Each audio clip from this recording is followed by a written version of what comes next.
বিসমিল্লাহির রহমানির রহিম। প্রিয় শিক্ষার্থীবৃন্দ,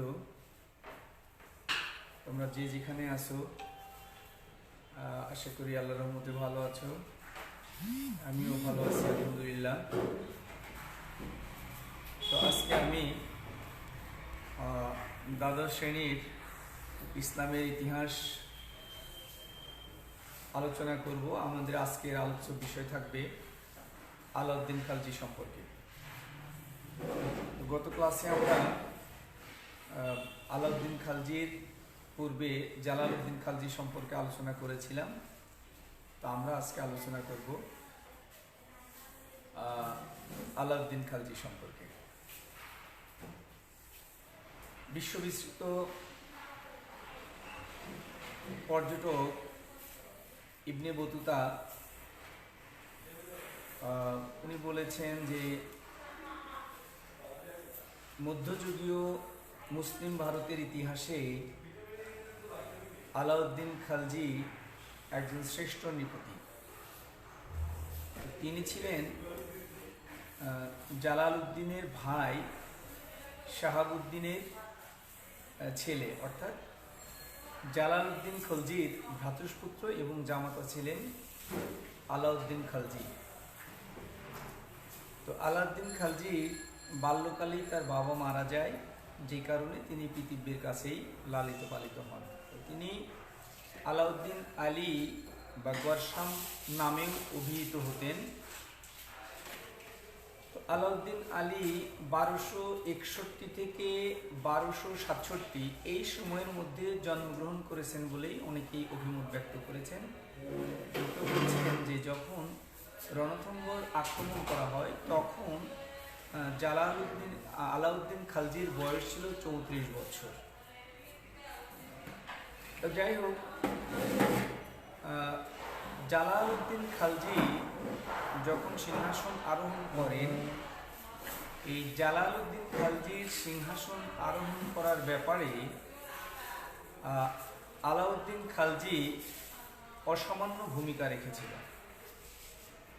তো যেহেতু আলাউদ্দিন খালজি জালালউদ্দিন খালজির সিংহাসন আরোহণের ব্যাপারে অনেক ভূমিকা রেখেছিলেন, গুরুত্বপূর্ণ ভূমিকা রেখেছিলেন, যে কারণেই জালালউদ্দিন খালজি সিংহাসন আরোহণ করার পরেই আলাউদ্দিন খালজিকে আমির কুতুব পদে নিয়োগ দান করেন।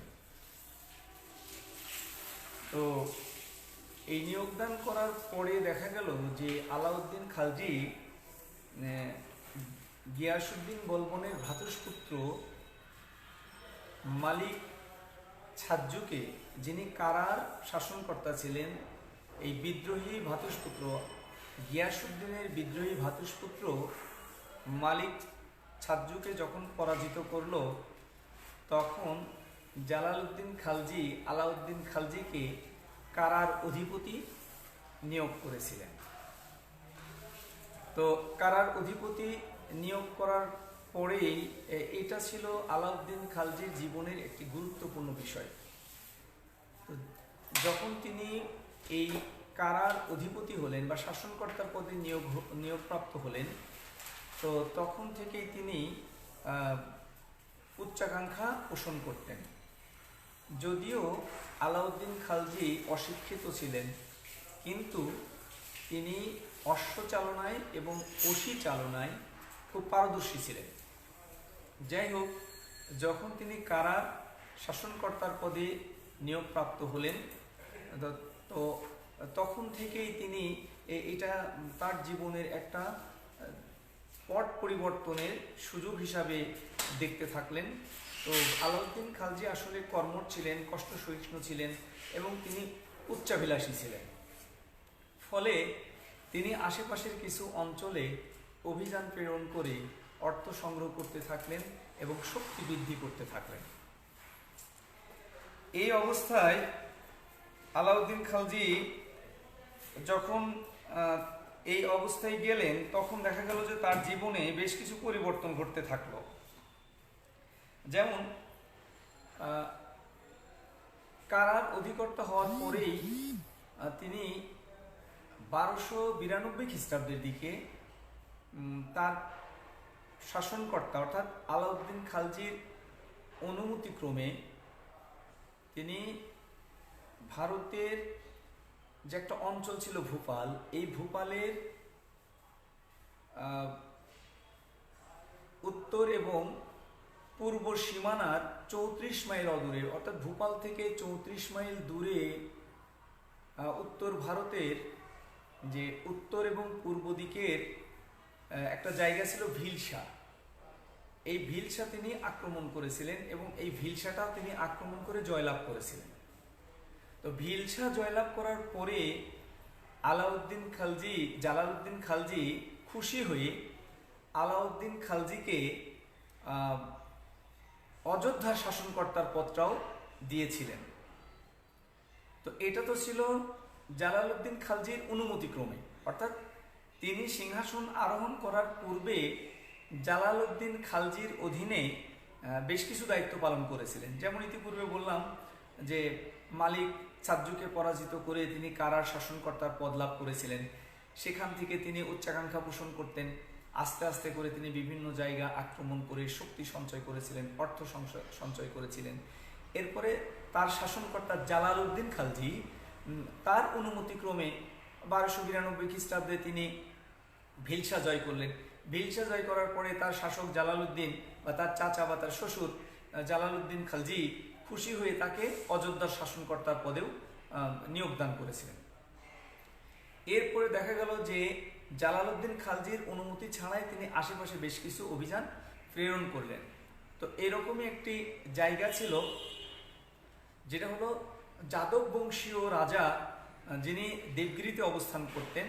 এই যাদব বংশীয় রাজা তখন ছিল রামচন্দ্রদেব। প্রথমে তিনি রামচন্দ্রদেবকে আক্রমণ করলেন এবং রামচন্দ্রদেবকে আক্রমণ করার পরে তার ছেলে শঙ্করদেবকেও তিনি আক্রমণ করলেন। এই আক্রমণে তিনি জয়লাভ করেছিলেন। শুধু জয়লাভ করেন নাই, রামচন্দ্রদেব আলাউদ্দিন খালজির কাছে পরাজিত হয়ে প্রচুর ধনরত্ন এবং ইলিশপুর একটা জায়গা, সেটাও তিনি আলাউদ্দিন খালজিকে দিয়ে আলাউদ্দিন খালজির সাথে একটা চুক্তিতে আবদ্ধ হন।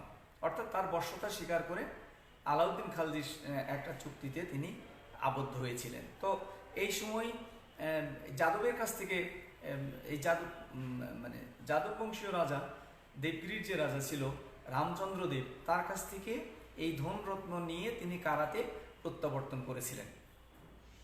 তো এই যে দেবগিরি আক্রমণ করলেন, এই দেবগিরি আক্রমণটা ভারতীয় উপমহাদেশের ইতিহাসে তথা আলাউদ্দিন খালজির ক্ষেত্রে এটা একটা গুরুত্বপূর্ণ বিষয় ছিল। এই জয়লাভ করার পরেই দক্ষিণ ভারতের বিন্ধ্য পর্বতের যে অঞ্চলগুলো ছিল সেখানে মুসলিম শাসন প্রতিষ্ঠা করার একটা সহজ পরিবেশ তৈরি হয়েছিল পরবর্তীতে আলাউদ্দিন খালজির জন্য। এই জন্য এই জায়গাটা দখল করা ইসলামের ইতিহাসে বা আলাউদ্দিন খালজির জন্য বা খালজি মালিকদের জন্য এটা অত্যন্ত একটা গুরুত্বপূর্ণ বিষয় ছিল। তো এই অবস্থার মধ্য দিয়েই আলাউদ্দিন খালজি 1296 খ্রিস্টাব্দে সিংহাসন আরোহণ করেছিলেন। তো আলাউদ্দিন খালজি যে সিংহাসন আরোহণ করেছিলেন এটা আসলে একটা মর্মান্তিক ঘটনা আমরা বলতে পারি, বা এটা একটা অত্যন্ত ভয়ঙ্কর একটা বিষয় ছিল। অনেকে এটাকে অনেকভাবে উপস্থাপন করেছেন। অর্থাৎ আলাউদ্দিন খালজির সিংহাসন আরোহণ করাটা আসলে স্বাভাবিক প্রক্রিয়ায় ছিল না বলে ঐতিহাসিকরা অভিমত পোষণ করেছেন। অর্থাৎ তার সিংহাসন আরোহণ করাটা ছিল একটা হত্যাকাণ্ডের মধ্য দিয়ে। অর্থাৎ যখন এই দেবগিরি জয় করলো আলাউদ্দিন খালজি 1296 খ্রিস্টাব্দে যখন দেবগিরি জয় করেন, তো দেবগিরি জয় করার পরে তার শাসনকর্তা জালালউদ্দিন খালজি, তার চাচা বা তার শ্বশুর অত্যন্ত খুশি হয়েছিলেন। তো খুশি হওয়ার কারণে জালালউদ্দিন খালজি কারায় গমন করে তিনি আলাউদ্দিন খালজিকে সংবর্ধনা দেওয়ার জন্য তিনি সিদ্ধান্ত গ্রহণ করেছিলেন। তো এই কাজটি যেন না করেন এজন্য জালালউদ্দিনের বিশ্বস্ত যারা আমির ছিল এই বিশ্বস্ত আমিররা এবং আহম্মদ চ্যাপ তাকে নিষেধ করেছিল যে আপনি কারায় গমন করে তাকে সম্বর্ধনা দেওয়ার জন্য সেখানে যাওয়াটা উচিত হবে না। যাই হোক, এই বিশ্বস্ত অনুচরদের পরামর্শ উপেক্ষা করেই জালালউদ্দিন খালজি কারায় গমন করেন এবং যখন কারায় গমন করেন তখন আলাউদ্দিন খালজি পূর্ব পরিকল্পনা মাফিক জালালউদ্দিনকে হত্যা করে দিল্লির সিংহাসনে আরোহণ করেছিলেন।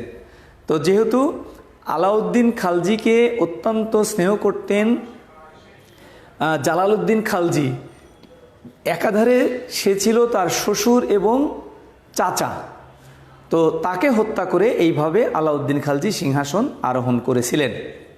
এই জন্য অনেকেই বলেছেন যে হত্যাকাণ্ডের মধ্য দিয়ে আলাউদ্দিন খালজি সিংহাসন আরোহণ করেন বা একটা মর্মান্তিক পরিবেশ তৈরি করে আলাউদ্দিন খালজি সিংহাসন আরোহণ করেছিলেন। তো যাই হোক, আলাউদ্দিন খালজি এই হত্যাকাণ্ডের মধ্য দিয়ে সিংহাসন আরোহণ করার কারণেই সিংহাসন আরোহণ করেই তাকে বেশ কিছু সমস্যার সম্মুখীন হতে হয়। যেহেতু স্বাভাবিক প্রক্রিয়ায় তার সিংহাসন আরোহণ না, যে কারণেই তাকে এই সমস্যাগুলোর সম্মুখীন হতে হয়। স্বাভাবিক প্রক্রিয়ায় সিংহাসন আরোহণ করলে সাধারণত যেই সমস্যাগুলো হয় না, কিন্তু তার ক্ষেত্রে এই সমস্যাগুলো হয়েছিল। যেমন প্রথমত, আলাউদ্দিন খালজি স্নেহান্ধ পিতৃব্যকে হত্যার মধ্য দিয়ে সিংহাসন আরোহণ করার কারণে সাধারণ মানুষেরা তাকে ঘৃণার চোখে দেখত, আলাউদ্দিন খালজিকে ঘৃণার চোখে দেখত। শুধু তাই না, আলাউদ্দিন খালজি নিজেও বেশ কিছুদিন অন্তর জ্বালায় অথবা নিজের যে অনুশোচনা, এই সূচনা ভোগ করেছেন। দ্বিতীয়ত, যারা জালালি আমির ছিল, অর্থাৎ যারা জালালউদ্দিন খালজির অনুচর ছিল বা জালালউদ্দিন খালজিকে যারা ভালোবাসতো, তাদের অধীনে যারা আমির উমরা ছিল, তারা এই জালালউদ্দিন খলজির হত্যাকাণ্ডের প্রতিশোধ নেওয়ার জন্য তৎপর হয়ে উঠেছিল। তৃতীয় যে সমস্যাটা ছিল সেটা হলো যে জালালউদ্দিনের বিধবা পত্নী মালিকা-ই জাহান, তিনিও এই হত্যাকাণ্ডের প্রতিশোধ নেওয়ার জন্য তৎপর ছিলেন এবং তিনি তার কনিষ্ঠ পুত্র আরকুলি খান, তাকে রকুনুদ্দৌলা, তার কনিষ্ঠ পুত্র রকুনুদ্দৌলা, যাকে ইব্রাহিমও বলা হয়েছে, এই রকুনুদ্দৌলাকে তিনি শূন্য সিংহাসনে আসীন করেন এবং তার যে জ্যেষ্ঠ পুত্র আরকুলি খান মুলতানে অবস্থান করছিলেন, এই মুলতান থেকে তাকে দিল্লিতে ডেকে পাঠানো হয়। চতুর্থত সমস্যা যেটা আলাউদ্দিন খালজি ফেস করেন সেটা হলো যে মঙ্গলরা সুযোগ পেলেই ভারতবর্ষ আক্রমণ করত। তারা কী করলো, এই মঙ্গলরা এই সুযোগে উত্তর ভারতের কিছু অংশ এবং এমনকি দিল্লি পর্যন্ত তারা আক্রমণের একটা পরিকল্পনা করলো।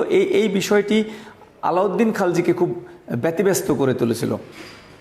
5 নম্বর হলো যে মুসলিম ভারতের যে সংহতি, মুসলিম ভারতের সংহতি, তার শাসন ব্যবস্থা এবং উত্তর ভারতে এবং দক্ষিণ ভারতে যে স্বাধীন রাজ্যগুলো ছিল, পরিবেশটা এমন হলো যে এই জায়গাগুলোতে আবার আলাউদ্দিন খালজিকে নতুন করে জয় করতে হবে, নতুন করে সেখানে তার আধিপত্য বিস্তার করতে হবে, তার শাসন ব্যবস্থা প্রতিষ্ঠিত করতে হবে, এরকম একটা পরিবেশ তৈরি হয়ে গেল। অর্থাৎ উত্তর ভারত এবং দক্ষিণ ভারতের যে স্বাধীন রাজ্যগুলো ছিল সেখানেও তিনি সংহতি বিধান করতে পারছে না বা নতুন করে তাদের উপরে তার কর্তৃত্ব প্রতিষ্ঠিত করতে হবে, এরকম একটা পরিবেশ তৈরি হয়েছিল।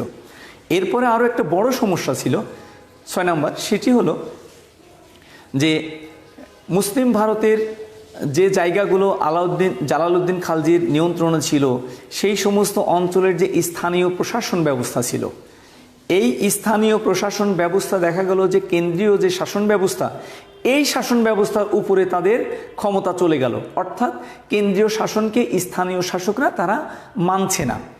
কাজেই দেখা গেল যে শাসন ব্যবস্থার উপরে বা শাসন ব্যবস্থাটাও একটা হুমকির সম্মুখীন হন, শাসন ব্যবস্থাটাও হুমকির সম্মুখীন হয়ে পড়ল।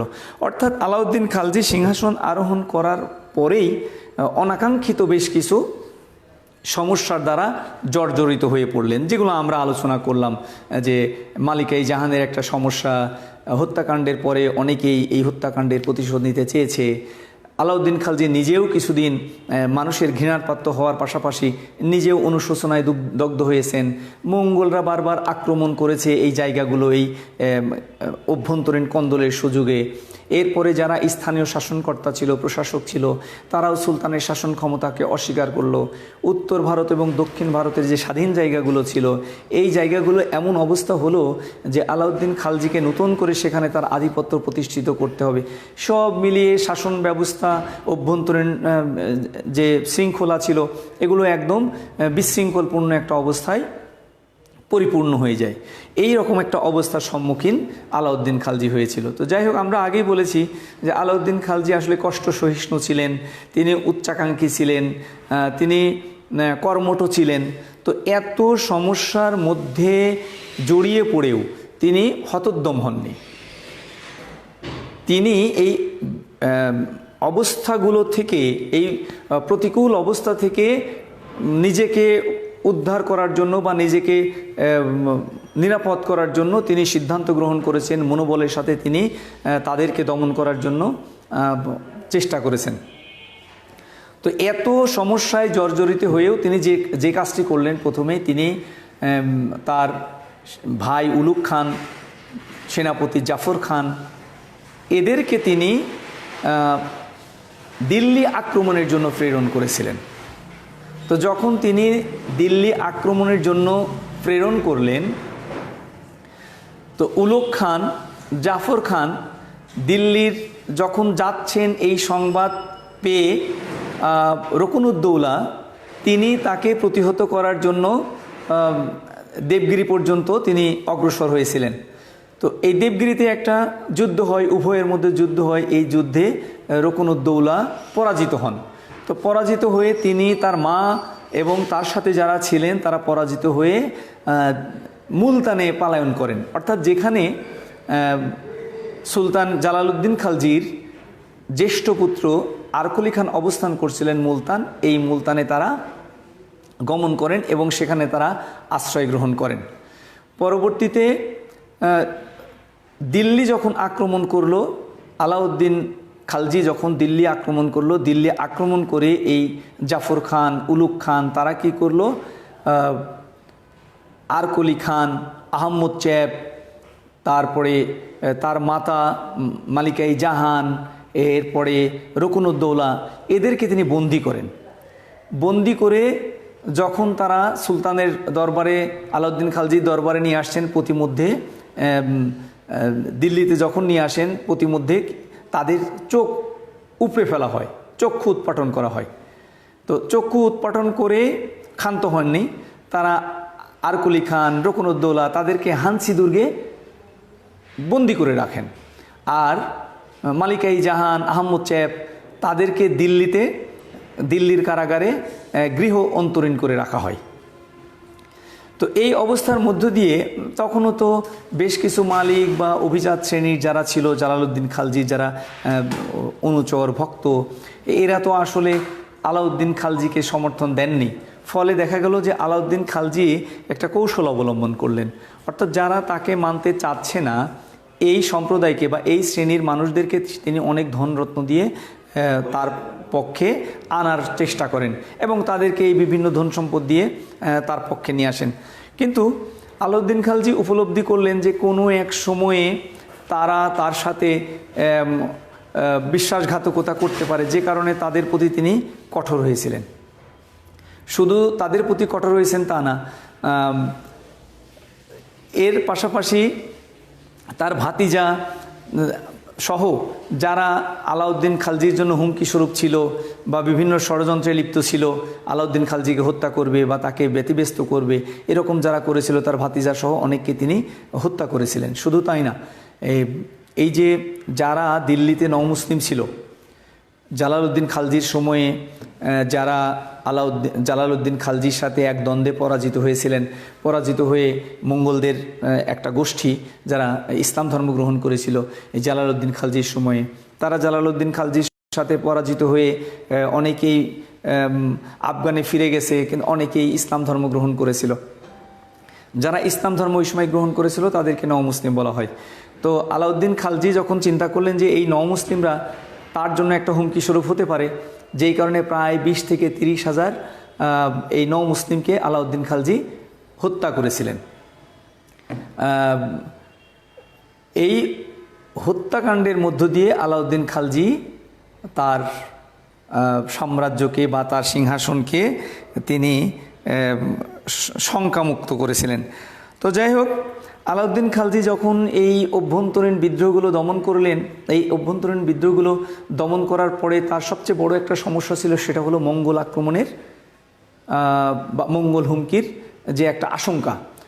ডক্টর ত্রিপাঠী তিনি বলেছেন যে আলাউদ্দিন খালজির এই রাজত্বকালে তাকে প্রায় 1 ডজন মঙ্গল আক্রমণ প্রতিহত করতে হয়েছিল। অর্থাৎ তিনি সিংহাসন আরোহণ করার পরের থেকে 1296 খ্রিস্টাব্দ থেকে 1208 খ্রিস্টাব্দ পর্যন্ত তাকে প্রায় ডজনখানেক মঙ্গল আক্রমণ প্রতিহত করতে হয়েছিল। অর্থাৎ জাফর খানের নেতৃত্বে তিনি 2-3টা প্রাথমিক পর্যায়ে 2-3টা মঙ্গল আক্রমণ প্রতিহত করতে সক্ষম হয়েছিলেন।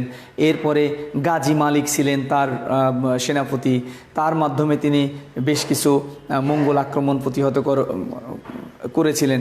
তো এই যে মঙ্গল আক্রমণ প্রতিহত করা, এই মঙ্গল আক্রমণ প্রতিহত করে সাম্রাজ্যকে স্থিতিশীল রাখা বা মঙ্গল আক্রমণের হাত থেকে সাম্রাজ্যকে রক্ষা করার জন্য তিনি কিছু পরিকল্পনা গ্রহণ করেছিলেন। অর্থাৎ ইতিপূর্বে গিয়াসউদ্দিন বলবন যেমন মঙ্গল আক্রমণ প্রতিহত করার জন্য কিছু পদ্ধতি বা পন্থা অবলম্বন করেছিলেন, আলাউদ্দিন খালজিও ঠিক তেমনি সিংহাসন আরোহণ করার পরে তিনি তার সাম্রাজ্যের অভ্যন্তরীণ বিশৃঙ্খলা দমন করার পরে মঙ্গল আক্রমণ প্রতিহত করার জন্য তিনি কিছু সিদ্ধান্ত নিয়েছিলেন। যেমন তার সাম্রাজ্যের মধ্যে যে পুরনো দুর্গগুলো ছিল, এই পুরনো দুর্গগুলোর সংস্কার সাধন করেছিলেন এবং বেশ কিছু নতুন দুর্গ তিনি নির্মাণ করেছিলেন। তাহলে পুরাতন যে দুর্গগুলো ছিল সেগুলো সংস্কার সাধন করলেন এবং নতুন কিছু দুর্গ তিনি নির্মাণ করেছিলেন। 2 নম্বর, তিনি বিশাল একটা সামরিক বাহিনী গঠন করেছিলেন এবং তাদেরকে অস্ত্রশস্ত্রে আধুনিক অস্ত্রশস্ত্রে সুসজ্জিত করেছিলেন। শুধু তাই না, তিনি তার এলাকায় বেশ কিছু অস্ত্রশস্ত্র তৈরির কারখানাও নির্মাণ করেছিলেন। তাহলে তিনি পুরাতন দুর্গগুলো, সামরিক যে ঘাঁটিগুলো ছিল, দুর্গগুলো ছিল, এগুলো সংস্কার সাধন করলেন, পাশাপাশি বেশ কিছু নতুন দুর্গ নির্মাণ করলেন। আবার একটা বিশাল সামরিক বাহিনী তৈরি করলেন। এই সামরিক বাহিনীদেরকে আধুনিক সাজে সুসজ্জিত করলেন। শুধু তাই না, তাদের জন্য বেশ কিছু অস্ত্রাগারের নির্মাণ করেছিলেন। অস্ত্রশস্ত্র তৈরি হবে এরকম কিছু কারখানাও তিনি তৈরি করেছিলেন। তারপরে গাজী মালিক, জাফর খান সহ তার যে বিশ্বস্ত অনুচর ছিল, এই অনুচরকে দায়িত্ব দিয়েছিলেন সীমান্ত রক্ষার জন্য। অর্থাৎ সামরিক বাহিনীগুলো এই বিশ্বস্ত অনুচরদের মাধ্যমে পরিচালিত হবে এবং তারা কি করবে, সীমানা রক্ষার কাজে নিয়োজিত থাকবেন। এইভাবে তিনি কাজগুলো করেছিলেন। পরিশেষে তিনি সামানা, দীপালপুর, মুলতান এই সমস্ত জায়গায় অনেক নতুন নতুন ফাঁড়ি বা নতুন নতুন দুর্গ তিনি নির্মাণ করেছিলেন। এইভাবে দেখা যায় যে তিনি সামরিক বাহিনীর একটা পরিবর্তন সাধন করে মঙ্গল আক্রমণ প্রতিহত করার ব্যবস্থাও তিনি গ্রহণ করেছিলেন। তো এই যে মঙ্গল আক্রমণ প্রতিহত করার জন্য তিনি সামরিক ক্ষেত্রে যে পরিবর্তন সাধন করলেন, এর একটা ফলাফল ছিল এবং ফলাফলটা ছিল সুদূর প্রসারী। অর্থাৎ তিনি মঙ্গল আক্রমণ প্রতিহত করার জন্য যে সামরিক বাহিনী তৈরি করেছিলেন, তাতে করে প্রায় 4,75,000 সৈন্য ছিল তার সামরিক বাহিনীতে। এই 4,75,000 সৈন্যবাহিনী দিয়ে তিনি যেমন মঙ্গল আক্রমণ প্রতিহত করেছেন, পাশাপাশি এই বিশাল সৈন্যবাহিনী দিয়ে তিনি নতুন নতুন জায়গাও দখল করতে সক্ষম হয়েছেন। তাহলে তিনি মঙ্গল আক্রমণ প্রতিহত করার জন্য সেনাবাহিনী তৈরি করলেও এই সেনাবাহিনী দিয়েই তিনি পরবর্তীতে বিভিন্ন জায়গা দখল করতে সক্ষম হয়েছিলেন। যখন তিনি এই সৈন্যবাহিনী তৈরি করলেন, তখন দেখা গেল যে আলটিমেটলি রাজস্বের ব্যাপারে তার কিছু সংস্কার সাধন করতে হলো। অর্থাৎ যখন তার সৈন্য সংখ্যা বৃদ্ধি হলো, তাদের ভরণ পোষণের জন্য এবং তাদের পরিচালনা করার জন্য ব্যয়ভারটা বেড়ে যায়। এই ব্যয়ভারটা বহন করার জন্য তিনি বেশ কিছু নতুন কর আরোপ করেছিলেন, যেমন গৃহকর, চারণ কর, এসহ আরও কিছু নতুন নতুন কর তাকে আরোপ করতে হয়েছিল।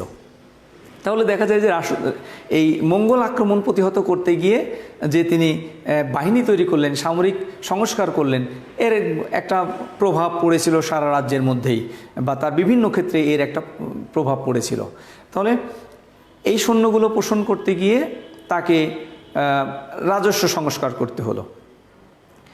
পরবর্তীতে আলাউদ্দিন খালজি যখন এই বিশাল একটা সৈন্য পোষণ করছেন, তখন দেখা গেল যে এদের পেছনে অনেক খরচ।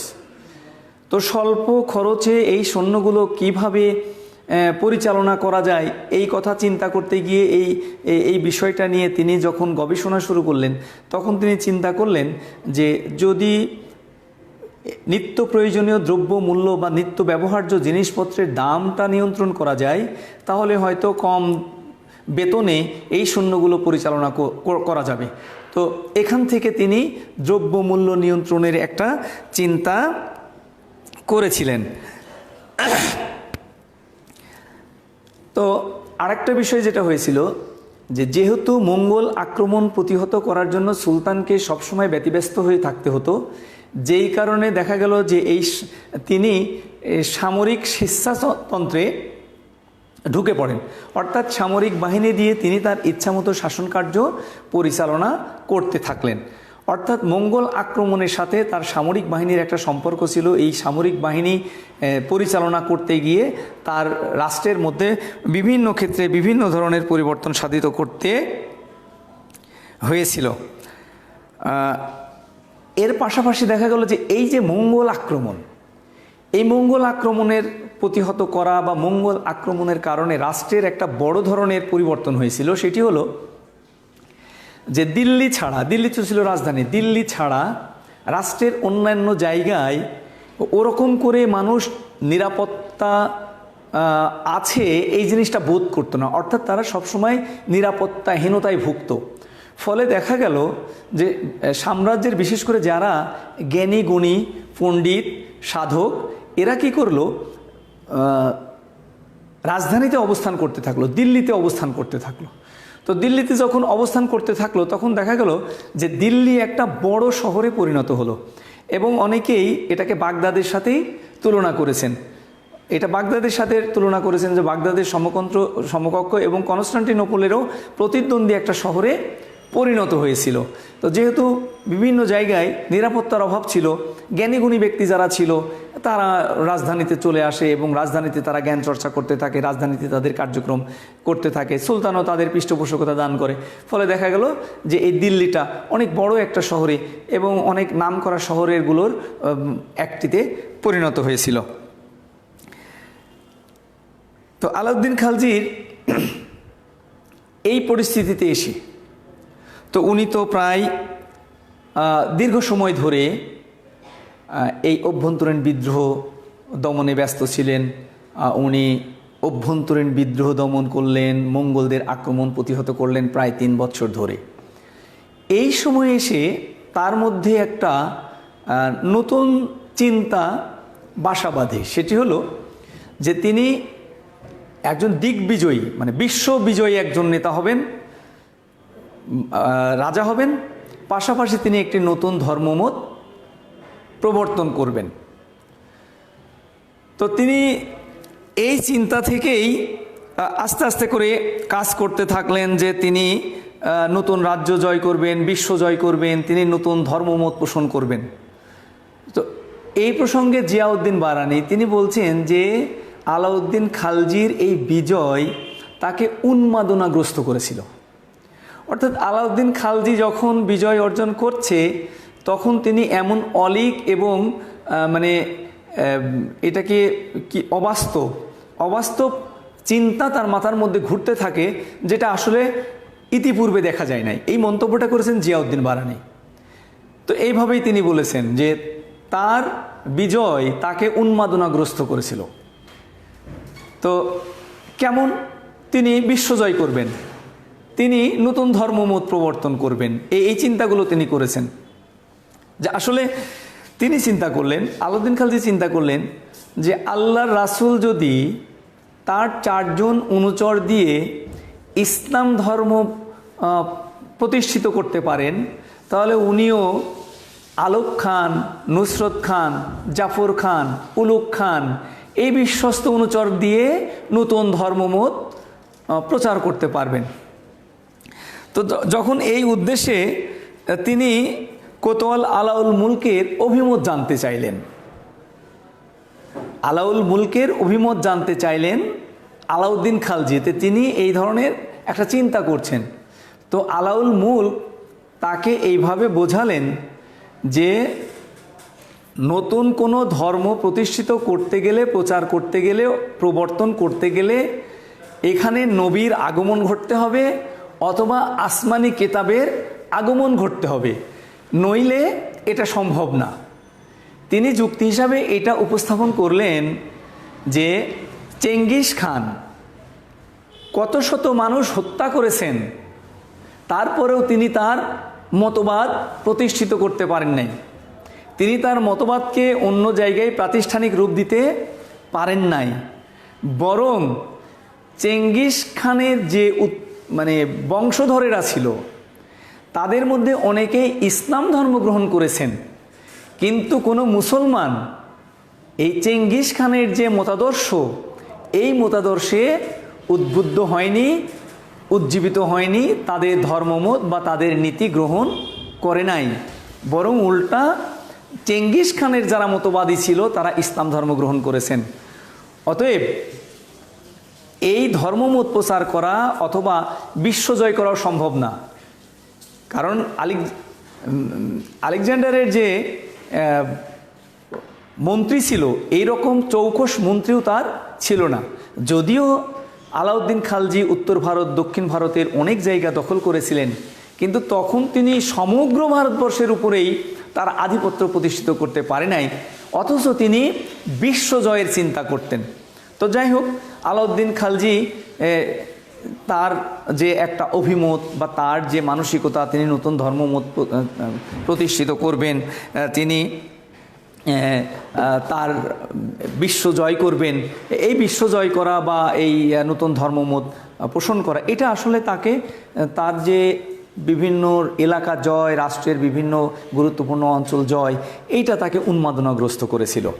তো যাই হোক, এত সত্ত্বেও আলাউদ্দিন খালজি ভারতবর্ষের যে কয়জন নৃপতি আছে তাদের মধ্যে একটা শ্রেষ্ঠ জায়গা অধিকার করে আছে।